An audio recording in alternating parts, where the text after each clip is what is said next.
Ladies and gentlemen, welcome to another episode of Captain Chang Plays. We're in cold waters. This particular video I have some audio problems with. Apparently, I had selected the wrong microphone, therefore I am now doing my own voiceover. But basically, the premise is simple. I'm in the mission editor, where I set up a mission where I am commanding a Udaloy class destroyer, anti-sub, and I am fighting against 3 American subs and 2 British subs. The setup is simple enough.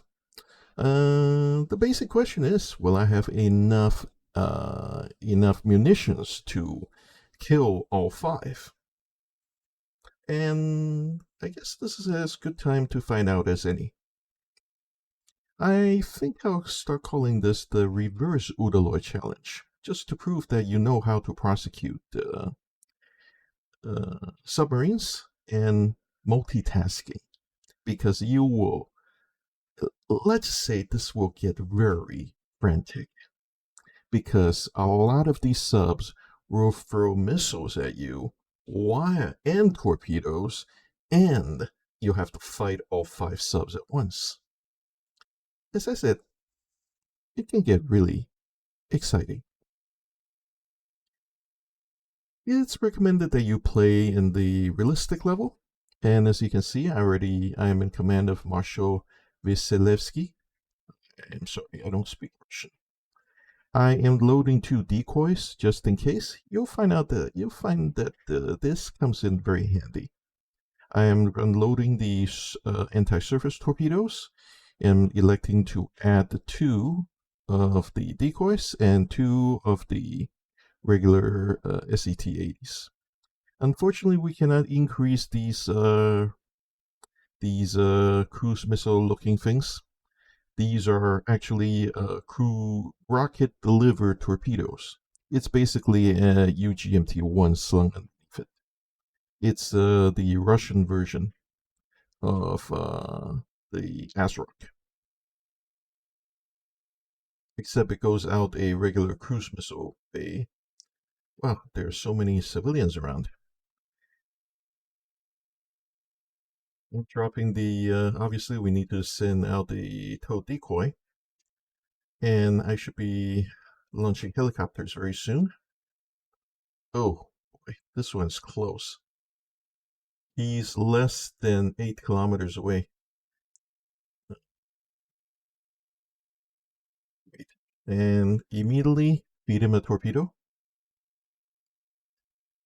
I doubt he'll still be there, but hey, it's probably should have used a snake search pattern, but oh, they both launched torpedoes against me. Yikes.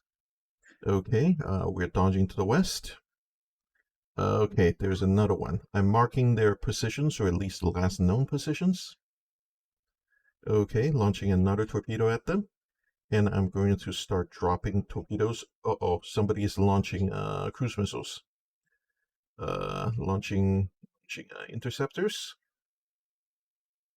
Launching more interceptors. I'm going to drop another, just in case. Launch more interceptors. Launch more interceptors. As I said, things get exciting very, very quickly. Ooh, they're really emptying their magazines. Okay, I'm thinking about, yep, let's go ahead and launch a decoy just for the heck of it. You see, this decoy ended up being very, very important. And then basically it's time to dump more interceptor missiles. We have to handle all these harpoons that they're sending against us.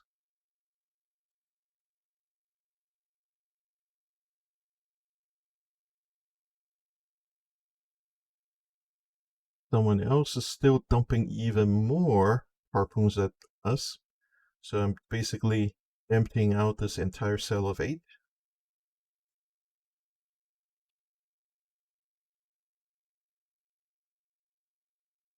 Okay, we're going to put another decoy back here, and let's see.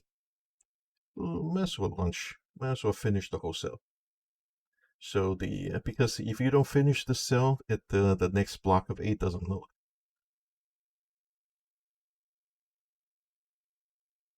Come on.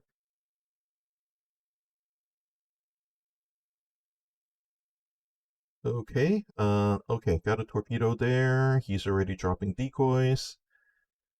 Let's and okay, those are all my torpedoes. Okay. Okay. Let's see. Okay. We're sending. Oh, he's still got more. Yeah. He has a couple more harpoons left. Fine. Oh, take it. I have plenty of SAMs for you.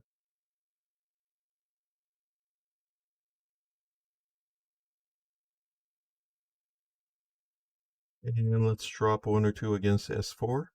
Right now, I'm not even bothering to find out which one's which. It's too busy. As I said, this thing really, really gets frantic.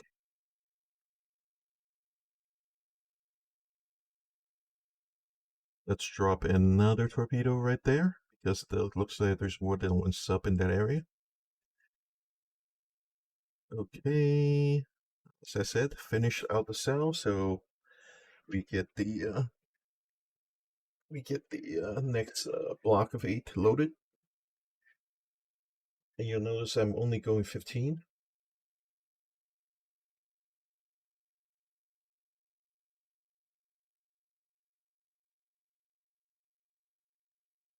It looks like everybody is here to play.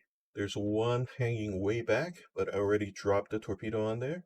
And then there are 4 subs within 16 miles. I mean 16 clicks. And this guy's dodging torpedo all over the freaking place. Up, down, left, right, left, right. Ooh, Los Angeles already ate a torpedo. And somebody just flicked another torpedo at me. Yep, this is the death of the OA class. Sorry, somebody just actually called me physically while I'm playing a game, and I don't want to hang up on him. Very sorry. Just just pretend I hit pause. Don't worry, I'll be resuming in a minute. Anyway, as you can see, things have calmed down slightly, and you can just imagine how many torpedoes have been fired at me by this point, because as I said, there are like 5 subs around me. Technically 4. One is hanging way back. That one is not even trying to get close, so I'm not sure what his deal is. Maybe he's one of those diesel boats, limited top speed or something. But looks like the LA class already ate enough torpedoes to sink.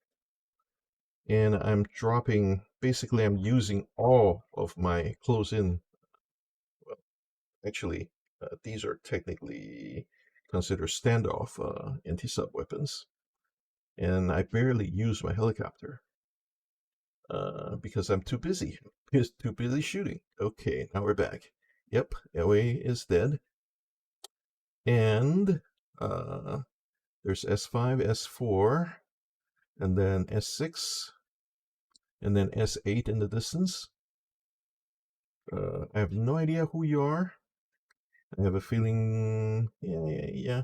Call it, let's start launching helos. Number 1, that one I'm going to drop on S6 over there. And then the close one, I should be able to send it out. Let's see, which one's which now? I forgot. We can do either S4 or S6. We can try to do ID, but in this SS, I already went. I got a couple different launch signatures, so I am heading west at the flank, trying to get away from all the torpedoes sending my way. And this is where you start to notice this decoy that I sent earlier start to pick up more than a few torpedoes. It, it, yes, I did watch this before, which is why I know the audio has been corrupted. Therefore, you see, this decoy became very important later. I only carry two, by the way, so I try not to use them. But basically, I've been dropping torpedoes on everybody, so there's no way they could have kept the wires. So we're just basically forcing them to stay under. Uh, I doubt they have any cruise missiles, any more harpoons left anyway.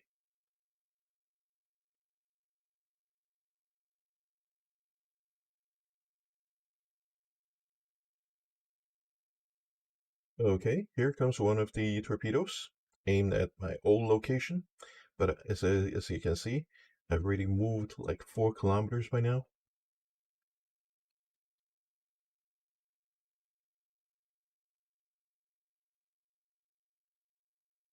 I'm okay. Is S8 really all the way out there? Well, let's drop a torpedo on them anyway. Just to make sure he doesn't get any cute ideas.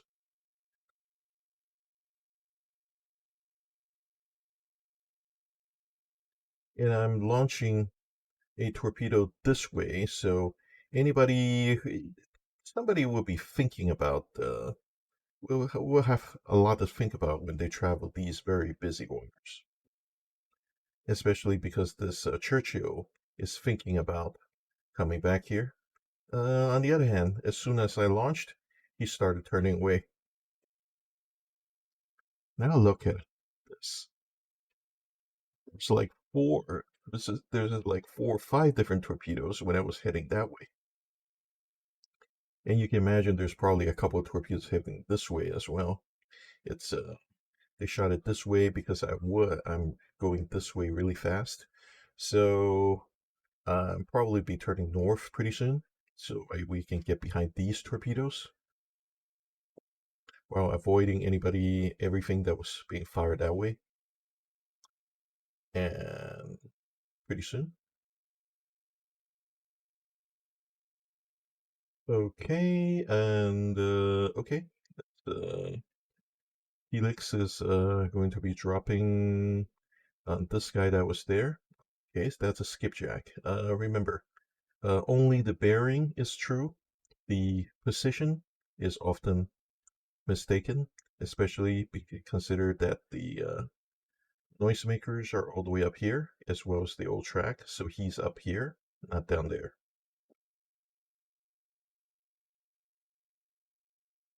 This Helix had already dropped the torpedo somewhere about there, so he's returning for more. And as you can see, the decoy has picked up at least one torpedo, and is slowly, slowly, slowly, slowly, slowly moving the way up the map. And okay, there's Skipjack. He just did a nice sharp turn. On the other hand, there's at least one torpedo here, if not two.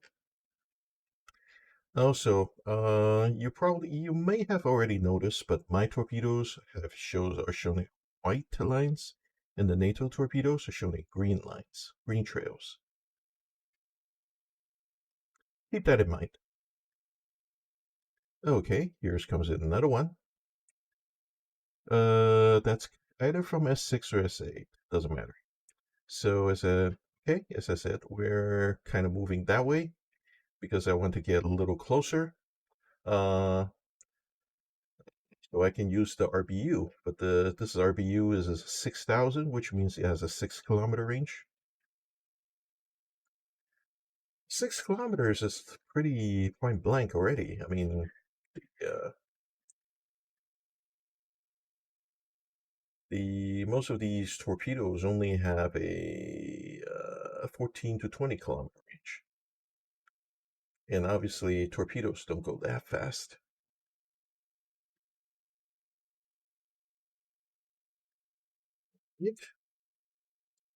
Still collecting more torpedoes along its way. These three are not being collected, but this one will be. And Skipjack is still being chased around by this one torpedo. Pretty unlucky guy. Churchill has pretty much gotten away by now. He's going at least 30 knots. Yeah, the Churchills are pretty deep diving submarines that can go pretty darn fast when you really want to push it. And kind of like the LA class, but the LA class doesn't dive nearly as deep. LA class tops out at 300, 350 meters. The tireless goes to 600. Tireless Trafalgar goes to 600. As I said, can be very useful if you have a lot of water. Okay, see, that torpedo's still chasing the skipjack around. Okay, I think I just detected some fire. Someone had fired that way. So now I'm turned all the way this way. So now I'm gonna point directly at the S6 and S8 and the Churchill, of course. Let's see what kind of tactic they're going to be reacting to me. Okay, as you can see, this has gathered at least two torpedoes. They just keep circling around this decoy, completely attracted to it. The Churchill is turning back, but remember, Churchill's actually up here, so this icon is mistaken. Is a bad range estimate. Okay, this helix is almost back. Landed. Sent this one out, probably to drop one on the Churchill because he's trying to turn back into us. Can't have that. And this torpedo is still chasing the skipjack. S6, I think that's going to be an range underestimate again. Oh, S8 has popped the decoy. So, oh, S8 is sunk. Yeah, we never found out what it was, but apparently it couldn't even get away from one rinky-dink torpedo. Can be that useful. Okay, one of the torpedoes is... Oh, interesting. Churchill has pulled no less than two NATO torpedoes toward itself.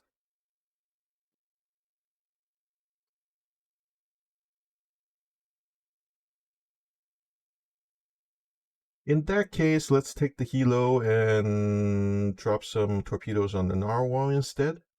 The skipjack is still trying to run away from this one torpedo that's been chasing him around all over that little section of the ocean there.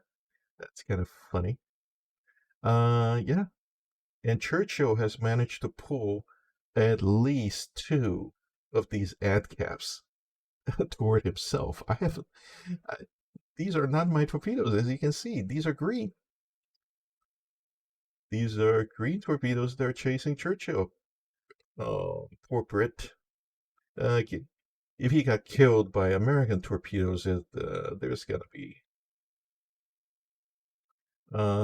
We the Russians are going to just laugh. No, that is not a Russian accent. If it is, it is a horrible one. I know. All right. That helix is going to be dropping on the narwhal now and return. This one's going out just to see if these torpedoes, these NATO torpedoes, are gonna kill Churchill for me or not. I think the skipjack may have finally gotten around that torpedo. Who knows? But this helix is done. The torpedo is chasing narwhal. Churchill has dropped at least. Oh, Churchill's dead. Got killed by his own side. Fratricide.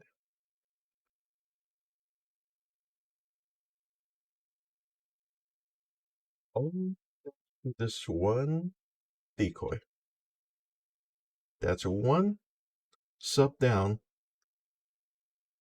One of the unintended consequences of firing a decoy toward the enemy formation. It's not even formation. This is a. Oh, well, whatever. Okay, I just launched my last Rush D to keep the skipjack occupied. Because, let's just say he finally managed to run that torpedo out of power. He's trying to go silent, but I'm just going to drop this thing on top of him.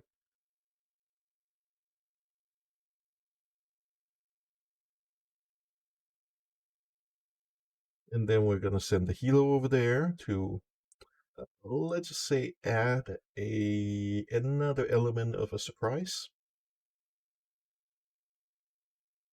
Oh, double irony here. The narwhal has pulled the other NATO torpedo, probably one of his own, back toward himself.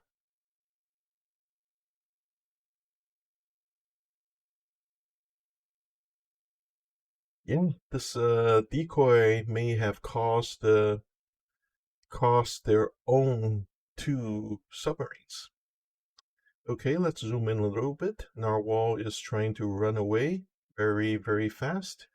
It has attracted at least one torpedo, and then one of the NATO torpedoes as well. Helix is heading northeast to drop another torpedo on the skipjack.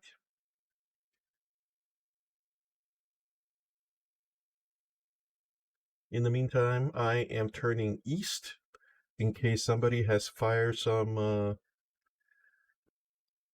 torpedoes toward me uh, at that location.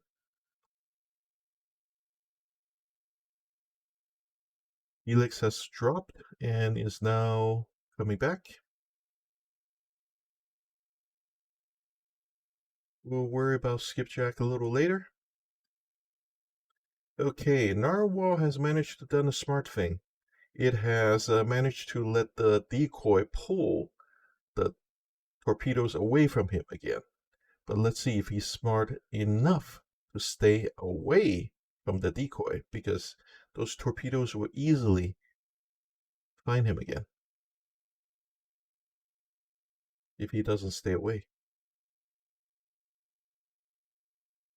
Okay, 2 torpedoes are on skipjack. I think this may be the end of skipjack.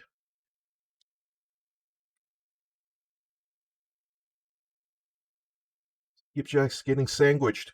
Okay, skipjack has been ended. That just leaves the narwhal.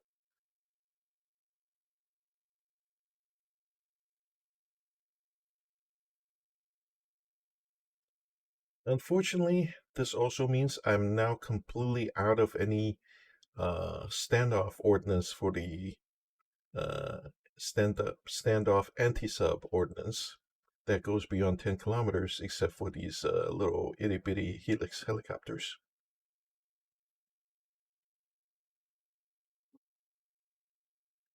And as you can see, the decoy has now picked up 3 more torpedoes. And the narwhal is stupid enough to have pulled yet a to have pulled more torpedoes about the decoy. Okay, yeah, that's an ad cap going at him. Remember, green trails.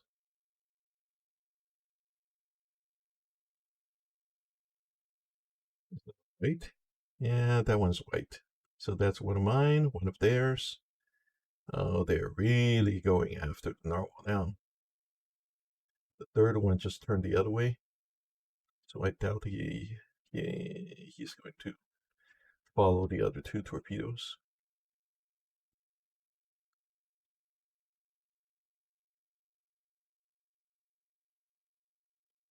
I just sent the helix up there just to see if those couple torpedoes need help. This torpedo that's been circling around the Churchill is still circling. Remember I said Churchill got killed by their own torpedoes? Looks like the same thing may be happening to Narwhal. Narwhal has made a sharp turn to the right. We got two different torpedoes trying to follow. I couldn't tell which one's which anymore, unless I really want to zoom in, and I really don't. Narwhal is pulling north, so we're going to drop a little further to the north and see if we can just take advantage of the situation.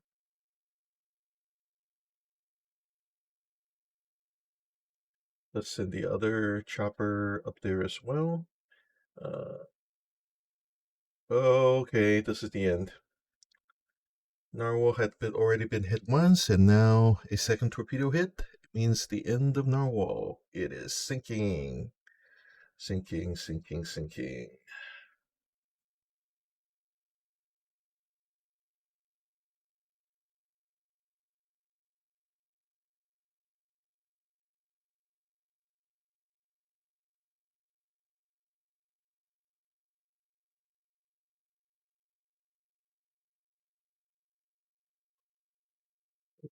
Hey, so let's see. I have one decoy left. Give or take about 16 or 18 anti-sub torpedoes for the two helixes. No VOS left. And one torpedo in the tube. Okay, let's bring everybody back and land. In the meantime, we just need to run out those two torpedoes on the still visible to the sonar. We just need to run those out of power and we can get out of here. But as you can see, let's see. We made 5 kills. Technically, 2 of those are fratricide, although I uh, encouraged it to happen with my early launch decoy, which took the torpedoes back to them. Completely unanticipated consequences, as I said, law of unintended consequences and all that. The poor skipjack basically ended up spamming missiles at me. Basically, that's all they did. Bunch of they spam missiles. I responded with interceptor missiles, and they kind of cancel each other out. That Zhuavis way to the north, that one never really do anything. I mean, it's too slow to get in range, and it got killed by the one VOS torp I managed to drop near it. Narwhal put up a good fight, but ultimately, both the Churchill and the Narwhal were just stupid. They stumble around in the dark, no idea what to do, and they paid a dear price. On the other hand, what did the Americans do things right? Generally, when set to aggressive, the American fleet is the American subs are doing pretty aggressive tactics. Keep they try to stay close to you, but away from your RBU/hedgehog. I mean, the hedgehogs are um, invented by the Allies, of course, and then copied by the Soviets, who made a couple interesting additions, such as the 360 version. And yes, you can actually buy depth charge spewing modules. And I think this is it, folks. Thank you for watching, and see you later.